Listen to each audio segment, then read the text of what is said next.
Hey, it's GW coming to you live on a really wet, rainy, thundery Monday afternoon. And you just heard a crack of thunder in the background there if you were listening, or if it picked it up, I don't know. I was going to do a review this weekend, this past weekend, and I got really super duper busy. As you know, it's summertime, so everybody wants to do stuff in the yard. Everybody wants to do mulch, pull weeds, do whatever, etc., etc. I got caught up in all that. Yeah, I'm a little out of it because I didn't sleep last night. However, there's a couple things that I wanted to talk about. First and foremost, there is a woman that works where my wife works. Her name's Taylor Conrad. She's pretty awesome, and I see her all the time, and she just has this really amazing, personality, and she's very cool, and I just wanted to give her a big shout out. So Taylor Conrad, you rock. Second thing, I did talk about George Wendt and how, I was saddened by his death. And what I didn't cover was Phil Robertson. And I wanted to take a little bit of time to talk about the Duck Dynasty, the whole Duck Dynasty deal. First of all, Phil Robertson was one of the matriarch of the Robertson clan. He was a preacher. He also was a very, very, very well-respected hunter, if not one of the best duck hunters in the whole world. I was lucky enough to buy some of their hunting DVDs whenever they started getting popular, and the guy was amazing. I really liked his style, and I also told a lot of people that if I could meet any celebrity, it would be him, just so I could see how he forms his outlook on life. A lot of you do know the Duck Dynasty clan,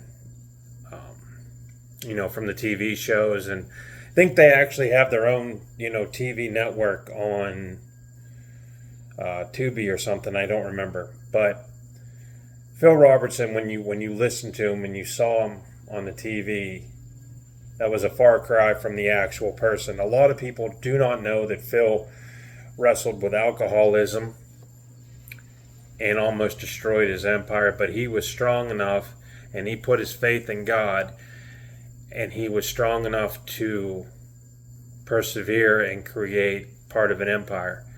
As I said, he was one of the most well-respected duck hunters in all the world, probably the most recognizable as well.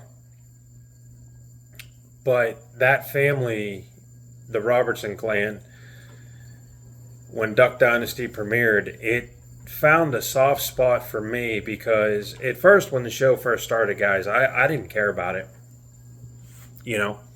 I was more or less like, what, so what?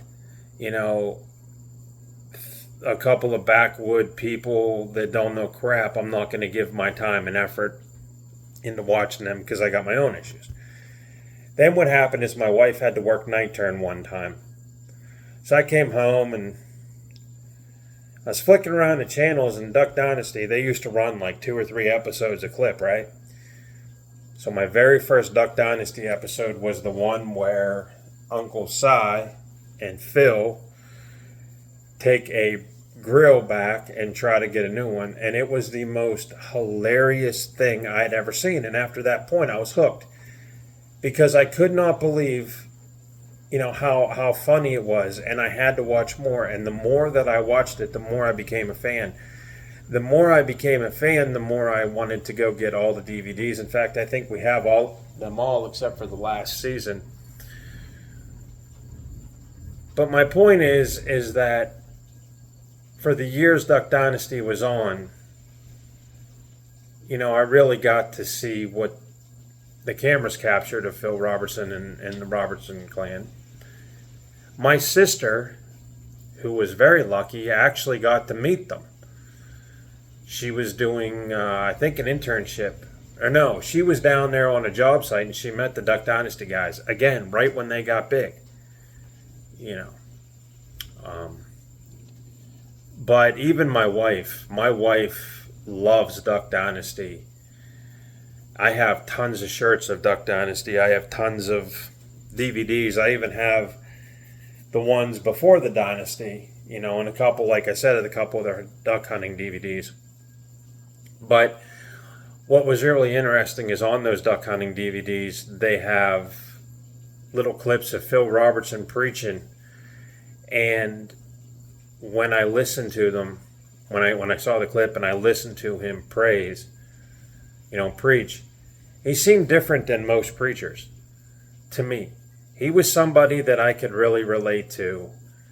And he had this demeanor about him that, he made you understand why he was the way he was when you watched that. And of course, his wife, Mrs. K. Robertson, put out a cookbook, if you guys don't know. A lot of the food in there, I'd probably try. I'm not going to lie. I know there's people in my immediate family like, I ain't eating that. I would. But what I'm trying to say is they had an impact, and he had an impact on my life. Just a little bit. And anytime you would see him, he'd always say, you got to have faith. He would enforce that. And it seems like nowadays, that's what people don't have. People put, everything into, they put their faith in money, they put their faith in this, but they put their faith in that, but they don't put their faith in God, And I'm not going to sit on here and preach about that, because I have my own views on religion. I know a lot of other people do, and I'm not going to infringe. I'm not going to step on anybody's toes, and I'm not going to say anything. There's the thunder again. But he was somebody that I wish I could have dinner with and really sit down and get to know the guy. He was one of them dudes to me. And I don't know. I think because I've watched him and I've gotten to know him, as far as what the TV and media show, I feel like, he is definitely somebody that you would like to spend a day with and really try to get to understand. So, he died of dementia, basically, and that's a horrible disease, dementia. My wife is dealing with somebody in her immediate family with it, and I've known people with it, and it's not fun. It's like a constant fight because you have to keep reassuring the person they are who they are, and you are who you are, and it's a big mess, and I hope they find a cure for it. I really do. And it's sad. It's a sad state of affairs. So also, now that we're off topic of Phil Robertson, I'd like to talk about the game coming out called Mind's Eye. A lot of you may know Mind's Eye because one of the creators of the GTA series, Grand Theft Auto series, has come out, and tomorrow he's dropping a game called Mind's Eye, obviously. There's a damn thunder again. I've been hearing nothing but negative reviews on YouTube and Google every time I Google it up, right? And the game looks like it's pretty cool, but I think there's a trend going on here in the video game world and maybe even the movie world where people who don't like something or don't know much about it are paid to trash it. And I've been seeing that a lot lately. And it makes me question why. Are these people getting paid to trash a product? I'll give you a perfect example of a video game that was trashed, was Forspoken. I didn't play it when it first came out. I didn't know much about it, and I just kind of turned a blind eye to it, didn't really care about it. Well, I'm on my PS Plus account, and I am looking for something to play, just something different. And I downloaded it. And I'm having fun. I'm having a lot of fun, and then I read the game was trashed, it was unplayable, it was this, was that, and everything. But I'm having a really good time playing it. And my point is if something is fun to you, other people's opinions shouldn't matter. That's the way I think. I've also not been able to drop a video because it was my wife's birthday, and I was trying to celebrate her birthday. We didn't do nothing spectacular. We just kind of went out and, you know, got her some stuff. And, you know, I've been dealing with that, so I haven't had a chance to drop a video. But I don't understand the hate, you know, of something that isn't even out yet and people are attacking. Let's like Forspoken. I understand why people don't like it, because it's not the greatest game in history. And it's going to have problems. Every game does. But what I don't understand is if it's fun to you, you know, critic reviews, that's their opinion. Your opinion may differ, you know. And I don't know. It just, the whole thing is just crazy because I don't understand it. I don't get why people trash something. And it was even going on, you know, whenever I was a kid. Not with video games, but with movies. Oh, this movie sucks. This movie sucks. Well, most of the movies that suck is because people are looking for, you know, like another Gone with the Wind, and when it doesn't become what they want it to be, then they trash it. And I don't want to get off on a whole rant about trashing movies or video games, but I think the whole thing is stupid. I pre-ordered it. I'm waiting to see what it is. I am not going to be over the moon upset if it's not perceived well. If I like it, I like it. I mean, bottom line. But, yeah, I don't know why that trend's going on. I really don't. But, also in horror news, if you guys haven't read, the Texas Chainsaw Massacre rights are being fought over by a lot of group of directors. And I think that if someone gets a hold of that property, because I am a really big Texas Chainsaw Massacre fan, I really believe that you should reinvent the wheel, go back to square one, make a movie make a sequel right after the first one. And what's interesting enough was that on YouTube, I forget the title, but there is actually a movie that a bunch of fans got together and made. And it's a legit movie. And it's called the Texas Slaughter Massacre or something. And it is almost, and I'm talking about if they had just a tad more budget, it could almost be the sequel that we wish we wanted from the 74 version. There's also talk about remaking Cujo. I read the Stephen King book and I watched the movie, both of them which I really do love. However, the movie left out a very critical plot point.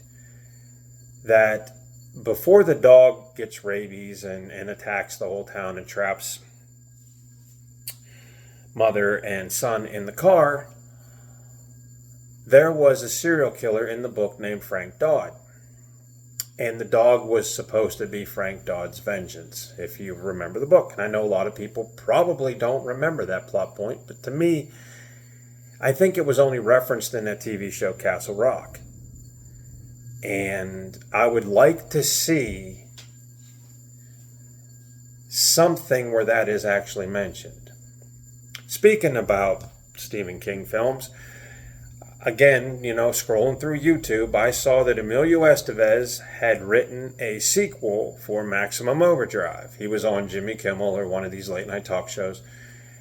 And this might have been a while ago. And he said that the owners, the studio that put it out, which I can't remember who it was right off the bat, said that they were going to do their own thing. And that leads me to believe that maybe down the line we could get a Maximum Overdrive 2. Or a reinvention. And, you know, that movie, Stephen King's embarrassed by it, but you know what? I thought that was one of the most fun movies. It was stupid as crap, and it was entertaining, and it had Emilio Estevez, and it was just a great, stupid, fun movie to watch. And I really, again, I enjoyed it. Critics slammed it, and I thought it was great. But then again, what do I know? I like what I like. And speaking of movies that, kind of popped up in my YouTube feed, did you know, and this is interesting, and it's dumb, but it's interesting, was that movie Christine by John Carpenter?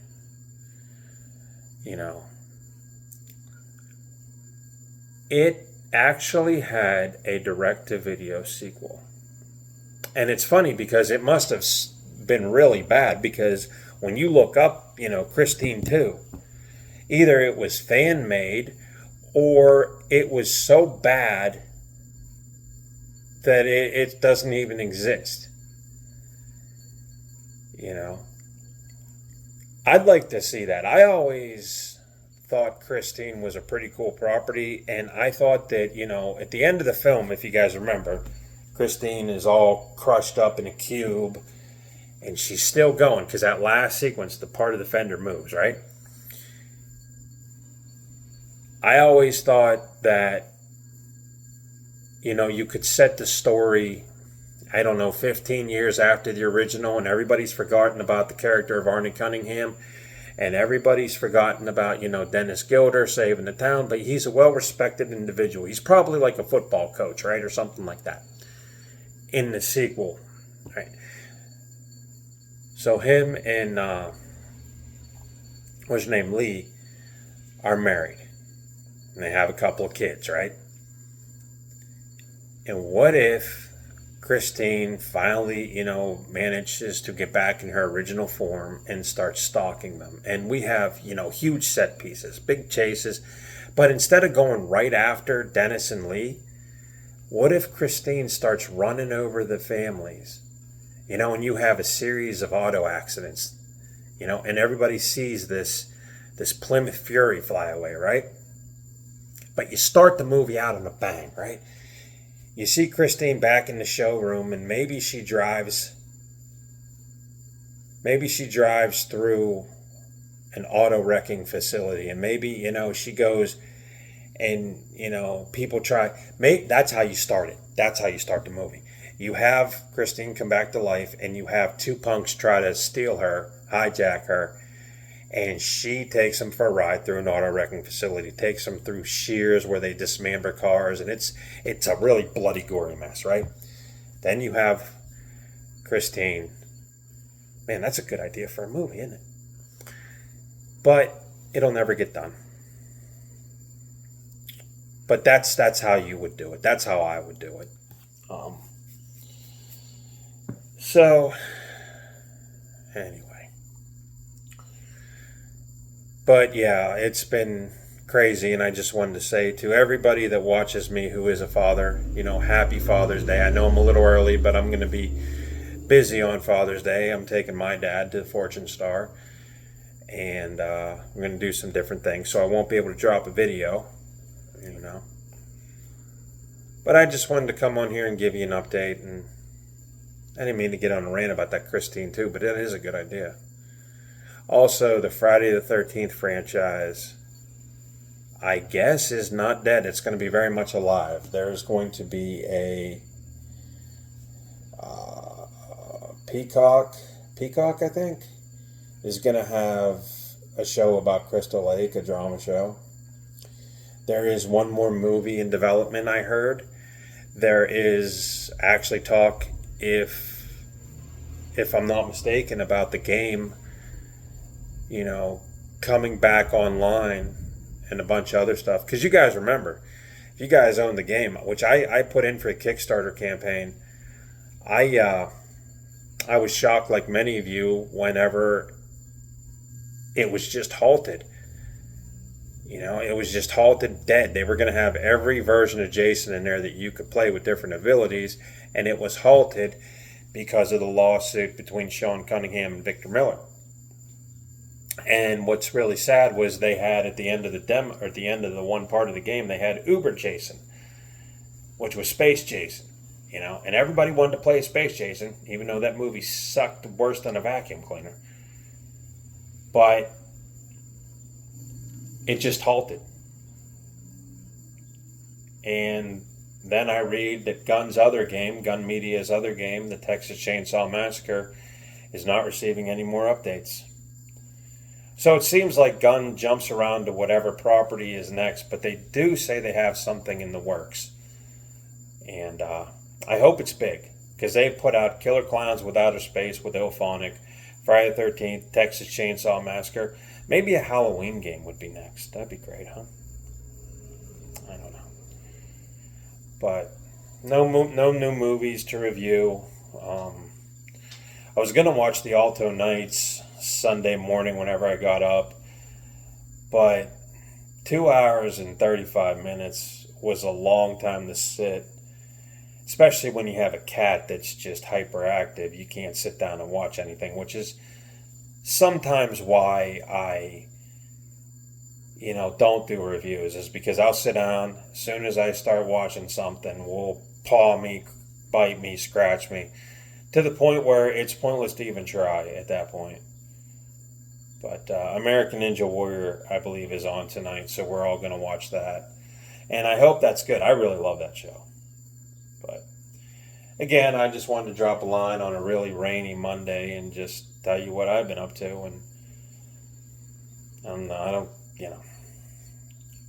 it's really been crazy, personally. In summer, everybody's doing everything. Everybody's gearing up to either go on vacation, they're doing yard work, they're doing home renovations, they got relatives coming down, and it's a lot. And what I try not to do is let you guys, or not drop a video for you guys in a while. Man, that thunder's still going. God damn. But anyway, rest in peace, George Wendt. Rest in peace, Phil Robertson. And like I said, big shout out to Taylor Conrad. She's really awesome, and she's one of the coolest people I met in a while. And I hope Amanda Cushing is home, taking care of her kid. I'm gonna write her maybe this weekend, just see how she is, see if she responds. It's just been crazy. Anyway, it's GW. Catch you on the flip side.